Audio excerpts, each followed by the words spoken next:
Hello বন্ধুরা, welcome back to my channel Rumela and you.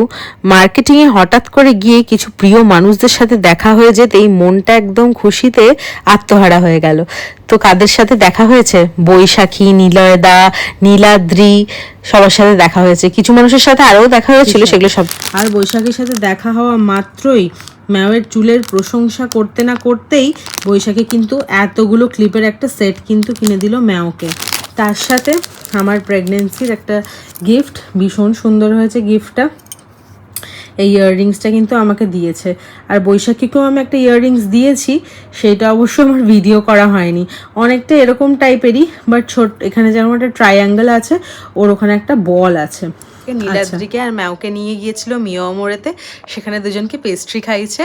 আর এছাড়াও কিন্তু সুরহিত একটা ব্যাট বলের সেট কিনে দিয়েছিল নীলাদ্রিতে। সোনা বাবার একটা আবদার ছিল যে ওর একটা ব্যাট বলের সেট লাগবে, সেই জন্য। সেটারও আমার ভিডিও করা হয়নি, কারণ সুরজিৎ খুব একটা ক্যামেরা পার্সন না, সেই জন্য।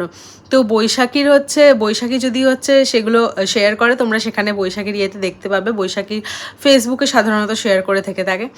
আচ্ছা, তো বাকি কি হয়েছে চলো তোমাদেরকে ভিডিও ক্লিপগুলো এখানে অ্যাটাচ করে দিচ্ছি, দেখো। ওই যে বলে না, উপরওয়ালা জব দেতা হ্যায় ছপ্পর ফাড় কে দেতা হ্যায়, তো তেমনভাবেই কিন্তু দেখা হয়ে গেল নেহা, রাহুল দা, বিভাংশের সাথে। তারপরে কিন্তু দেখো, আমি কিনে দিয়েছিলাম সোনামা বন্তলার জন্য পয়লা বৈশাখের উপলক্ষে একটা সুন্দর পাতলা টেপ জামা। তারপরে কিন্তু সবাই মিলে এখানে এনজয় করছিলাম, লস্যি খেয়ে সবাই সবার বাড়ি চলে গেলাম। আমার ভিডিওটা অবশ্যই কমেন্টে জানিও। চলো, টাটা।